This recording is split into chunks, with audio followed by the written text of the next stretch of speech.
بسم اللہ الرحمن الرحیم۔ السلام علیکم۔ یہ کمپنی نہیں چلے گی، گیم طاقتوروں کے ہاتھ سے نکل چکی ہے۔ عمران خان سے رابطوں کی متعدد بار کوششیں بھی ہوئی ہیں اور اب بھی ہو رہی ہے۔ ایک بڑی خوفناک قسم کی رپورٹ سامنے آ گئی ہے، اس کی تفصیل آپ کے سامنے رکھنی ہے۔ 20 ارب لگا کر سوشل میڈیا کو کنٹرول کرنے کا حکومتی منصوبہ کیوں فلاپ ہونے جا رہا ہے، اس پہ بھی بات کریں گے۔ عمران ریاض کے حج کرنے پر پابندی لگی ہوئی ہے،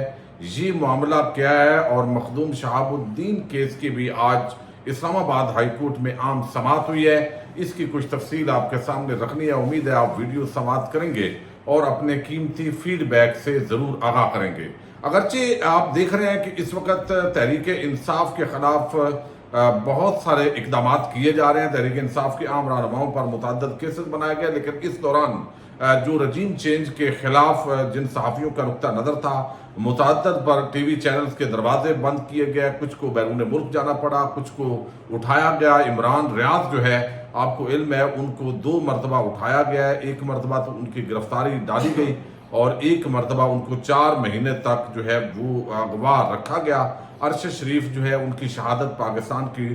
صحافت کے اندر ایک بہت بڑا سیاہ باب ہے، جو پاکستان کے جو ادارے ہیں ان کے اندر اگر ہم دیکھتے ہیں، ویسے تو ان کی یہ بہت بڑی قربانی ہے جو ہمیشہ قوم کو یاد رکھنی چاہیے کہ وہ اپنے موقع پر ڈٹے ہوئے تھے۔ اب عمران ریاض جو ہے، ان کے بیرون ملک جانے پر پابندی ہے، ان کا نام ECL کے اندر ہے۔ مخدوم شہاب الدین جو ہے، ان کا بھی نام سٹاپ لسٹ کے اندر موجود تھا، لیکن اب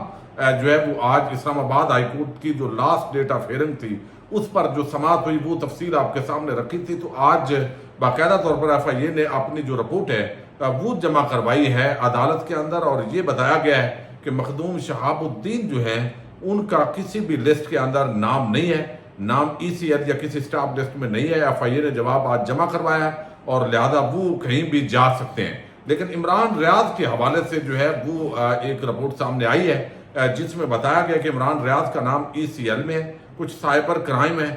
کیسز بھی ہیں، ٹرائل کورٹ میں چلان بھی جمع ہو چکا ہے، ایجنسیز کی رپورٹ بھی ہے۔ اٹارنی جنرل نے آج یہ جواب دیا، عمران ریاض خان کیسوں میں ضمانت پر ہیں،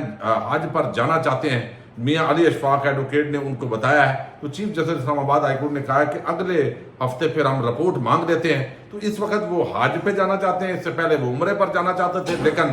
کوئی نہ کوئی پابندی لگا کر یہ ان کو بیرون ملک جانے سے روکنے کی کوششیں ہو رہی ہیں۔ آج عمران ریاض اور صدیق جان پھر جو ہے وہ رؤف حسن سے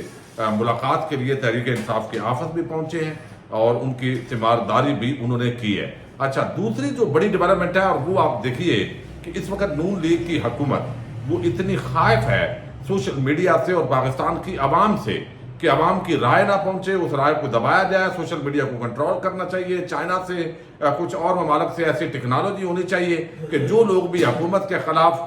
جو بھی بات کرتے ہیں کسی طریقے سے اس کو روکا جا سکے۔ اب ان حالات کے اندر یہ اتنا بڑا خوف ہے کہ اس کے اندر 20 ارب روپے کا جو بجٹ ہے وہ مانگ لیا گیا۔ گزشتہ روز آپ کو علم ہے، ایک عام جرنلسٹ ہے، انہوں نے یہ سٹوری اسناد ملک نے دی تھی۔ اب سٹوری جو ہے وہ آپ سن چکے ہیں، لیکن میں تھوڑا سا آپ کے سامنے رکھ دوں کہ وفاقی حکومت نے اگلے مالی سال کے لیے ملک کے سائبر سیکیورٹی کو بہتر بنانے اور سوشل میڈیا کو منظم کیا کرنا ہے، بیسیکلی کنٹرول کرنا ہے، 20 ارب روپے مانگے ہیں۔ اس تجویز میں صرف ان سوشل میڈیا پلیٹ فارمز کو کام کرنے کی اجازت دینا شامل ہے جو ملک میں دفاتر قائم کرنے کے لیے تیار ہو۔ جیسے آپ کو علم ہے، یوٹیوب ہے، ٹک ٹاک ہے، باقی اس طرح کے جتنے ایپس ہیں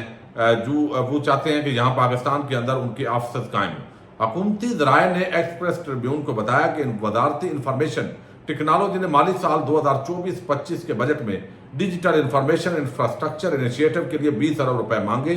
اور پہلے یہ 15 ویسے ہی خرچ کر چکے ہیں، اور اب آگے جو ہے مقصد کیا ہے، سوشل میڈیا کو بنیادی طور پر ریگولیٹ کرنے کے نام پر کنٹرول کرنا۔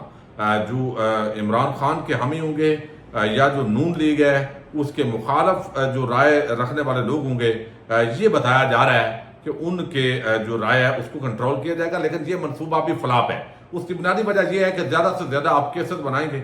لاکھوں لوگ جو ہے ان کو آپ جیلوں کے اندر ڈالیں گے، مقدمات بنائیں گے، یہ سارے کام پہلے بھی آپ نے کیے، تو آپ کو کیا فائدہ ہوا؟ ہر منصوبہ ناکام ہوا۔ اگر پاکستان کے اندر بیٹھے ہوئے جو لوگ ہیں ان پر آپ پابندیاں لگائیں گے بھی، تو اس وقت تقریباً 1 کروڑ کے قریب جو پاکستان ہے وہ اوورسیز ہے، اور وہاں پہ وہ کم از کم جو مڈل ایسٹ ہے اس کو آپ نکال دیں، جو کم از کم یورپی ممالک، امریکہ، کینیڈا، اس طرح کے ممالک کے اندر ہے، تو وہاں پر جمہوری آزادی ہوتی ہے، تو وہ وہاں پہ تو یہ سارا کچھ بیان کرتے رہیں گے، اور الٹیمیٹلی آپ جتنا بھی اس انفارمیشن کو روکیں گے تو اس کا فائدہ کوئی نہیں ہوگا۔ اور ماہرین کا یہ خیال ہے کہ یہ بھی ایک فلاپ قسم کا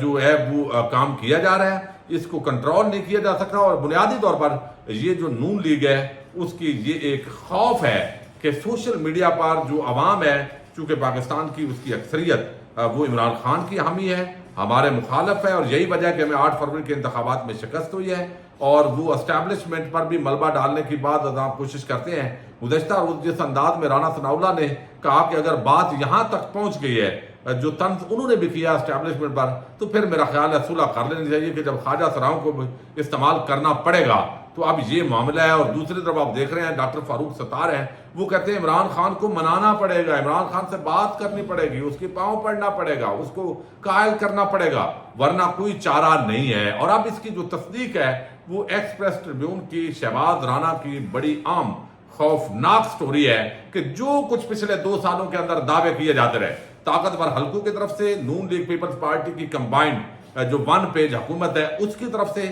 وہ تمام فلاپ ہوئے ہیں، اور آگے بھی نہ صرف فلاپ ہوئے ہیں بلکہ 50 سال جو ہے اس کے ریکارڈ ٹوٹے ہیں۔ اتنی انویسٹمنٹ کے اندر کمی ہوئی ہے، اتنے ٹارگٹس کم ہوئے ہیں، جو 50 سالوں کا ریکارڈ ٹوٹا ہے۔ یہ میں وہ خوفناک جو سٹوری ہے وہ آپ کے سامنے رکھنے جا رہا ہوں تاکہ اندازہ ہو کہ جو حالات ہیں،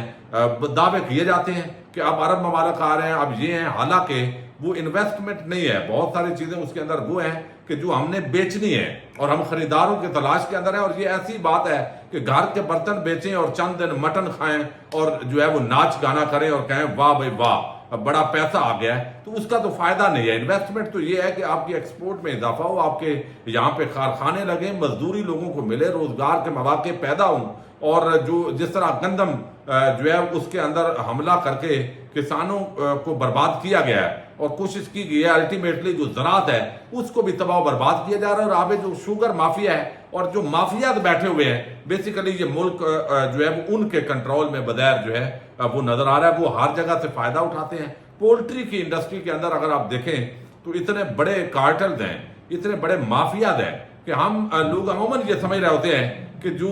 یہ جنہوں نے کنٹرول شیڈ بنائے ہوتے ہیں یہ لوٹ رہے ہیں، بھائی نہیں، اصل میں وہ مافیا پیچھے بیٹھا ہوا ہے، جو چوزہ دے رہا ہے وہ کبھی 15 روپے کا ہوتا ہے تو وہ اچانک 115 کا کر دیتے ہیں۔ ان کا آپس کے اندر واٹس ایپ گروپ بھی انکشافات ہوئے تھے، ایک پرانی رپورٹ ہے اس کے مطابق۔ اچھا، اب وہ فیڈ مہنگی کر دیتے ہیں، وہ میڈیسن مہنگی کر دیتے ہیں، تو جب ساری چیزیں مہنگی ہوتی ہیں، ٹرانسپورٹیشن مہنگی آلریڈی ہے، تو وہ ساری چیزیں مل کر یہ ڈیسائیڈ کرتی ہیں کہ جو چکن ہے اس کا ریٹ کیا ہوگا۔ بیچارہ جو فارمر وہاں بھی ہے، جو اصل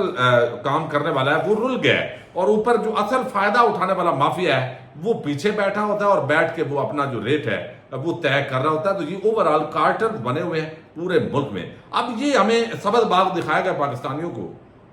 کہ اب جناب کوئی مسئلہ ہی نہیں ہے، یہ عمران خان یہ تو ایک پارٹی ہے، کوئی بات نہیں، باقی پارٹیاں تو اکٹھی ہے نا، سارا پاکستان ملا ہوا ہے، تو انشاءاللہ جو ہے وہ باہر سے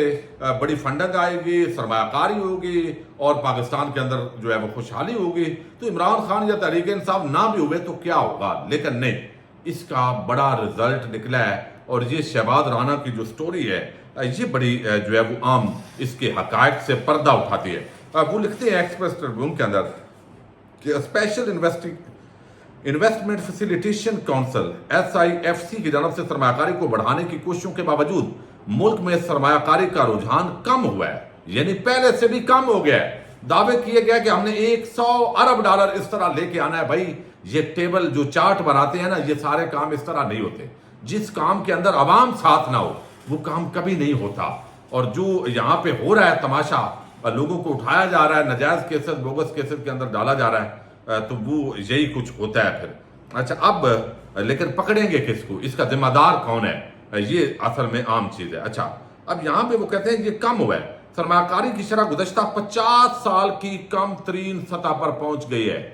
جو اس وقت پاکستان میں سرمایہ کاری کی ریشو ہے 50 سال کی کم ترین، یہ 73-74 کے بعد جو ہے وہ یہ اس سطح پہ پہنچی ہے۔ نیشنل اکاؤنٹس کمیٹی کی جانب سے منظور کردہ اعداد و شمار کے مطابق ختم ہونے والے مالی سال کے دوران ملک میں سرمایہ کاری جی ڈی پی کے 13.1% رہی ہے، جو یہ ظاہر کرتی ہے کہ اکیلے یہ SIFC کچھ نہیں کر سکتی جب تک ملک کے تمام معاشی فنڈامنٹلز درست نہیں ہوتے اور سیاسی استحکام حاصل نہیں کیا جاتا، تب تک سرمایہ کاری کے مطلوبہ اہداف حاصل نہیں کیے جا سکیں گے۔ سرکاری اعداد و شمار میں پر کیپٹا انکم $1674 فی کا ظاہر کی گئی ہے اور سرمایہ کاری اور بچتوں کا تناسب بھی مطلوبہ اہداف سے کم رہا ہے، جس نے بیرونی شعبے کے بحران کو جنم دیا ہے۔ سرمایہ کاری کا ہدف 15.1% مقرر کیا گیا تھا، لیکن یہ 13.1% رہی ہے، جو کہ 50 سال کی کم ترین سطح پر ہے۔ آخری بار 1973-74 میں سرمایہ کاری کی شرح 13.2% دیکھی گئی تھی۔ ذرائع کا کہنا ہے کہ جاری مذاکرات کے دوران IMF نے پاکستان سے سرمایہ کاری اہداف کے متعلق بھی سوال کیا ہے۔ ٹیکس پالیسیوں میں مسلسل تبدیلیوں اور مینوفیکچرنگ سیکٹر کے ساتھ تعصبانہ رویے نے مینوفیکچرنگ کے شعبے میں سرمایہ کاری کو کم کر دیا ہے۔ ملکی پیداوار کم ترین سطح پر پہنچ چکی ہے اور سرمایہ کاری میں کمی کا دوسرا رخ یہ ہے کہ اس نے اپنے وسائل سے انفراسٹرکچر اور سوشل جو سٹرکچر ہے اس میں اصلاحات کرنے کی حکومت کی صلاحیتوں کو بھی کم کر دیا ہے۔ اس طرح حکومت کا قرضوں پر انحصار جو ہے وہ مزید بڑھے گا اور مزید معاشی تباہی اور بربادی آنے جا رہی ہے، اور ابھی اس بجٹ کے اندر جو گیس، بجلی، اشیاء خرد و نوش کی قیمتوں کے اندر اضافہ ہونے جا رہا ہے وہ مزید اس کے اندر جو ہے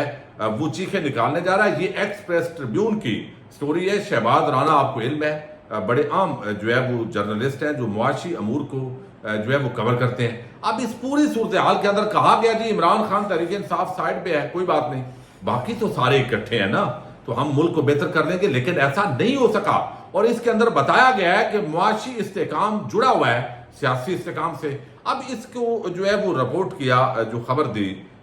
اجمل جامی نے، کہ 3 موقع پر عمران خان کو انگیج کرنے کی کوشش کی گئی، لیکن عمران خان جو ہے وہ نہیں مانے۔ تو اب ایک بات یاد رکھیں، یہ جو NRO کی بات ہوتی ہے نا، عمران خان یہ مانگ رہا ہے، نہیں، عمران خان سے NRO مانگا جاتا ہے، لیکن وہ اس طرح کا NRO دینے کے لیے تیار نہیں ہے۔ اب کہا اجمل جامی نے کہ جب عمران خان گرفتار ہوئے تو پہلے ہی مہینے میں ایک ذمہ دار شخصیت عمران خان سے ملی اور عمران خان کو ملک سے باہر بھیجنے کی کوشش کی گئی، عمران خان نہیں مانے۔ دوسری بار وکلاء کے ذریعے کوشش کی گئی، وہ بھی نہیں ہوئی، اور تیسری بار بشرا بی بی کے ذریعے کی گئی، لیکن بشرا بی بی نے پیچھے ہٹنے سے انکار کر دیا، اور ان کو اڈیالہ جو بنی گالا میں اسی لیے رکھا گیا تھا کہ وہ کام بھی نہیں ہوا۔ اب پھر جو ہے وہ انگیج، یقیناً ساتھ ساتھ یہ ساری چیزیں چل رہی ہوتی ہیں، لیکن انگیج کرنے کی کوشش ہوتی ہے، اور عمران خان اپنا اصل مینڈیٹ واپس لینے کے بغیر پیچھے ہٹنے کے لیے کسی بات پر بھی قبول نہیں کر رہے، اور 2025 میں سپیس مانگی جا رہی ہے۔ بعض ذرائع کا دعویٰ ہے کہ اگلے سال الیکشن کروا دیں گے، لیکن تھوڑا سا اس کو چلنے دیں، تو وہ کوئی بھی کمپرومائز کرنے کے لیے تیار نہیں ہے۔ تو اس وقت جو سنجیدہ لوگ ہیں وہ بتا رہے ہیں کہ بھائی عمران خان سے رابطے کرنے پڑیں گے، اور کوششیں تو اس وقت بھی ظاہر ہے وہ ساری چیزیں ہو رہی ہیں، لیکن کوئی نقطہ نہیں جس پہ جو ہے وہ اکٹھے جو ہے وہ آگے چلا جا سکے۔ ان حالات کے اندر جو ہے وہ جو کمپنی، یہ جو کمپنی ہے یہ چلنے والی نہیں ہے، اور مزید ایک بجٹ دینے کے بعد صورتحال جو ہے وہ یہی رہے گی، پریشر عوام پہ پڑے گا، تو آپ اندازہ کر سکتے ہیں کہ پھر حالات کہاں تک جائیں گے۔ لہذا یہ کمپنی نہیں چلے گی۔ طاقتوروں کا یہ جو پورا ایک جو کمبینیشن ہے وہ جو ہے وہ خراب ہے۔ عمران خان